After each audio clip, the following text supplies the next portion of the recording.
Well, there's something about the weather when we're out on our own.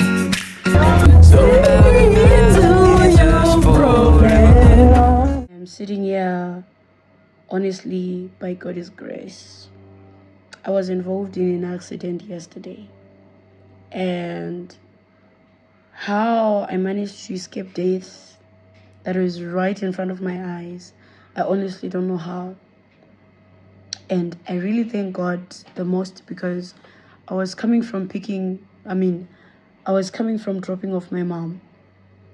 My mom was here for the weekends and the kids, my brother's kids. So I went to drop them off. Yesterday, I told my mom I don't want to work. She was forcing me to go to work yesterday. And I told her, no, I don't feel like working the whole day. I didn't want to go work. But because I also don't like it when my mom uses public transport, I had to force myself to go drop them off, because I don't want her to be involved in those chaotic transport, etc, etc. So on our way there, I told my mom that I'm having a bad feeling. And you know how the kids are when they're in the car, they're excited, they're making noise, they're playing this. I remember they were playing this game, Choose My Car, and I was getting really irritated because it felt eerie in my ears. I couldn't handle the noise. That's just basically not me. That's out of character for me. Even my mom yesterday, she was like, are you okay? She kept asking me what's wrong. I'm like, I don't know. I don't feel like I'm myself. So I managed to drop them off. On my way back, I got a call from this brother of mine, who is my brother's best friend, who was in town. So I went to town to pick him up. Actually, I went to town to meet him because he wanted to see me. Then what had happened is I was supposed to meet a friend of mine for drinks yesterday, and my mom had the conversation. So my mom was worried. So when I dropped her off, she told me, go straight home. And I said, yes, mom, I'm gonna go. So now, while I was in town with this friend, my mom called me to find out if I was home. Guess what? I lied. And I said, yeah, mom, I'm at home. And we were actually laughing about it because my brother knows my mom, right? I was with my brother for like 15-20 minutes. Then we parted ways. Then I went home. I went straight home. I didn't do drinks. I didn't do none of that. I just went straight home. On my way, I was along Blawayo Road, just after 10 words intersection. I just saw a car coming towards me. It was swerving in circle, coming straight to me. And I was like right in the inner lane. That car was coming from the opposite side, but in the inner lane, in the opposite side. How it jumped from the pavement, from the inner lane, on top of the pavement, right straight to me, I don't know. I can tell you guys that in a split second, I saw myself deciding if I needed to leave or if I needed to fight to leave. In that moment, I don't know how I gathered the courage to turn my car on the left side of that car. Because remember, the car was like this. This is me. The car is like this, swerving like this towards me in the inner lane. If you know Blawayo Road, you know what I'm talking about. It was just after the intersection. So I just turned left to try and escape from this coming car. Now, as I turn left, my right side, of course I'm on the right side, hit the back of his car. I'll insert some pictures for you guys to see. My car is the white car, his car is the red car. And at that moment, I could feel the brakes failing. And I just made sure that I turned the car left to get off the road. Thank God there was no one on my left side, because now he was going to hit me, and while attempting to escape, I was going to hit the person on my left. But thank God there was no one. So there were people behind me who stopped. It's me when I'm driving, especially at night. I have my windows closed and I have my door locked up. So now these people rushed to my aid because they actually thought I didn't survive. They're pounding on the window, telling me to open the window. They were trying to break the window. So now, because I was in a panic, I didn't know how to respond or to react. What I did was to just put up the handbrake and put my car in the parking. I could not like feel the brakes in that moment. You just feel like the brakes are failing. These guys were trying to they're pounding on the window. What surprised me and what surprised them was that I was a woman, because they thought it was a man in the vehicle. So now as I open the door, they're like, oh, it's a lady, it's a woman, it's a woman. And I could hear others saying, no way, no way, no way it is a woman. I remember that one guy was like, the first thing they asked me, are you okay? I'm like, yeah, I'm okay. They're trying to check on me. And I'm like, no, I'm fine. But I was just in a panic. Remember the other guy saying, how can a lady not panic when there is a coming flying towards them and they get the courage to escape the car? Because one thing I can tell you is, had I not gone left, that car was just going to overwhelm me. It was just going to be a hit on the spot and maybe die on the spot. But thank God, he gave me the courage to escape. I escaped. And I don't know how I survived. You know, I think I was in panic for some good 5 minutes. They were talking and all I could hear were voices. I didn't know how to respond. So now, in that moment, we thought the driver that hit me ran off, because after hitting me, he went back to his lane. He jumped over back to his lane. Then he kept on going. So we didn't know if he had stopped or what. Lucky enough, to my left, but just behind me on my left side, there was a motorcycle. So that man, after he saw that I was still alive, he started going after this driver, and then he stopped him. That's when this driver came to the scene where this whole thing had occurred. And from his words, he has no idea what happened, because he says he hit a pavement from his inner lane.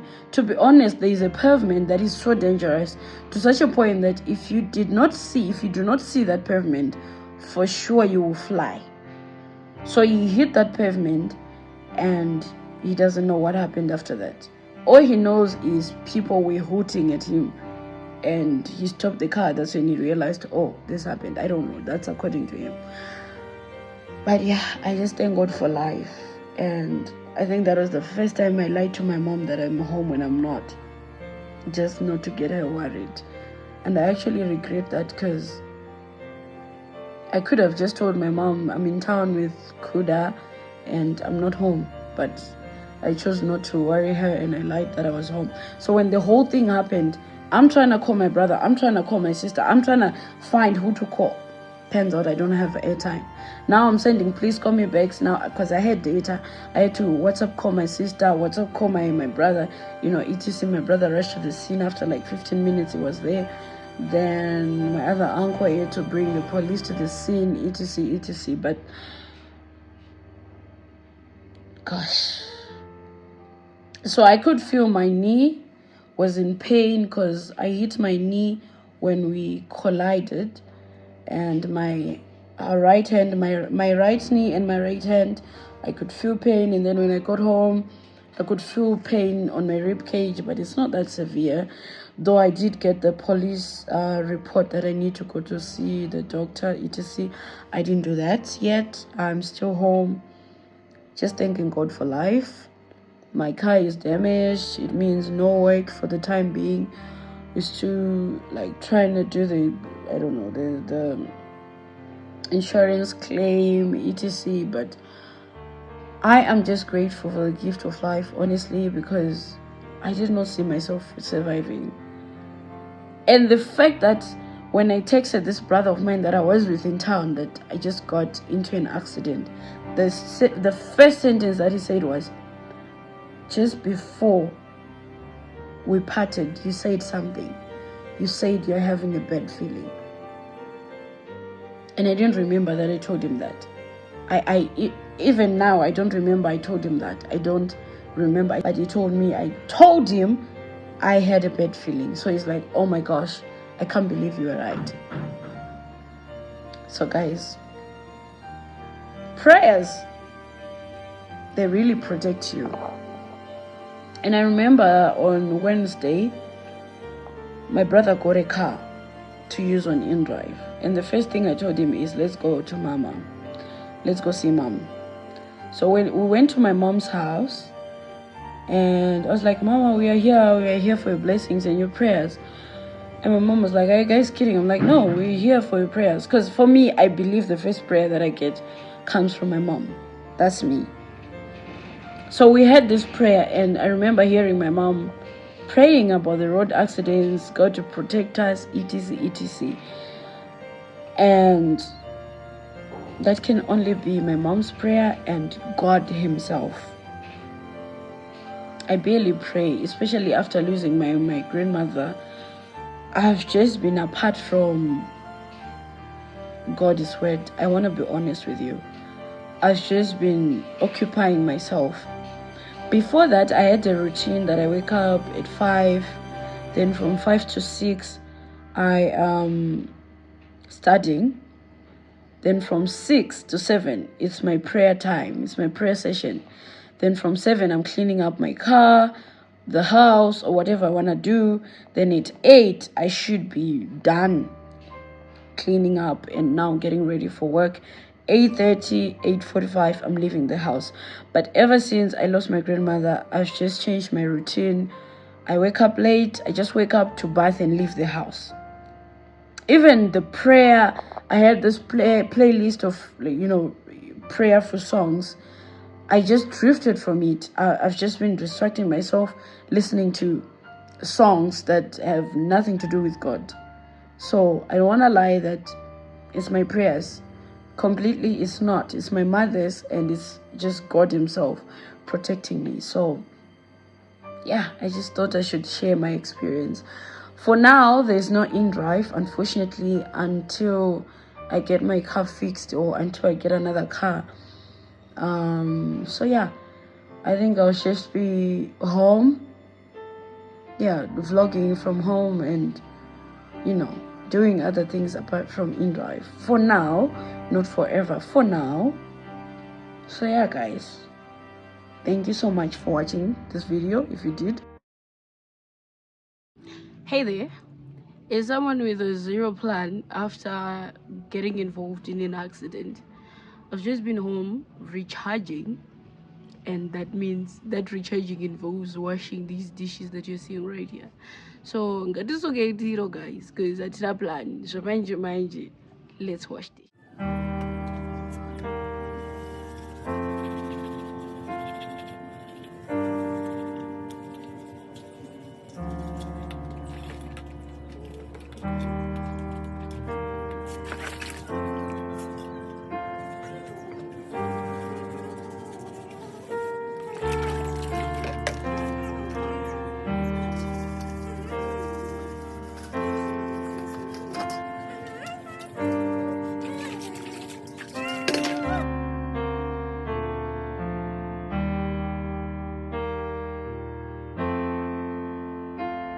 We're done.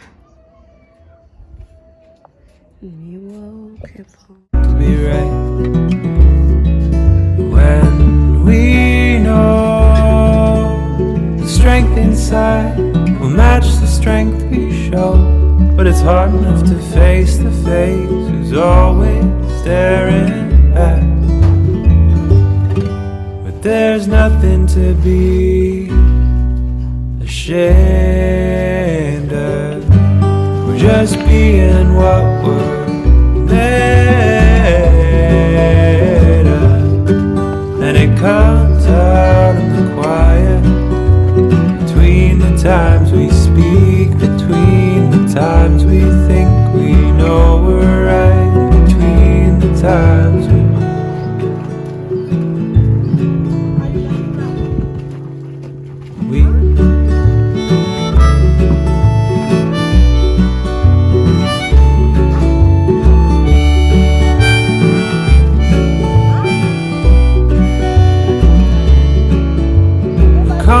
only checking if what we're about to say is really what it's worth. Is it our 2 cents or is it nonsense? All these things that we've unearthed, but they've come from inside us, and we can no longer hide this. It's bursting at our seams, 'cause our dreams, they confide in us. But there's nothing to be ashamed of. We're just being what we're made of, and it comes out in the quiet, between the times we speak, between the times we think we know we're right, between the times we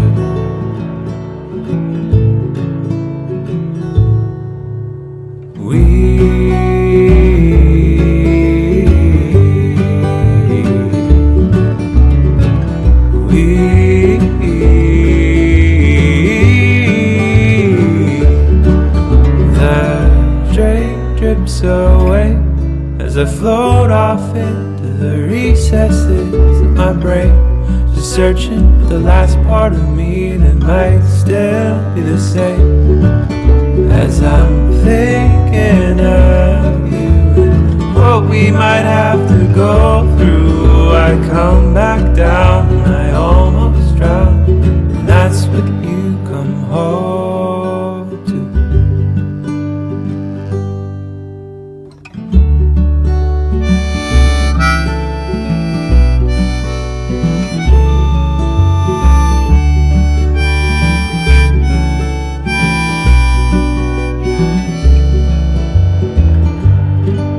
There's nothing to be ashamed of. We're just being what we're made of, and it comes out in the quiet, between the times we speak, between the times we think we know we're right, and between the times we're there's nothing to be ashamed. Said I bought you something sweet. As for me, I love you. Okay, something sweet. Sweet, not sweet. Sweet. Sweet. Okay. Something sweet. Surprise! Yay! Jesus! Woo! Oh, thank you. Ndiangu. Ndega. Hausikudya.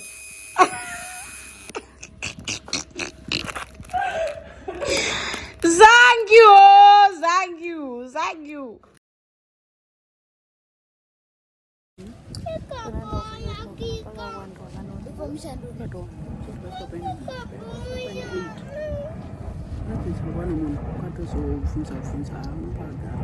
T-shirt ndio t-shirt.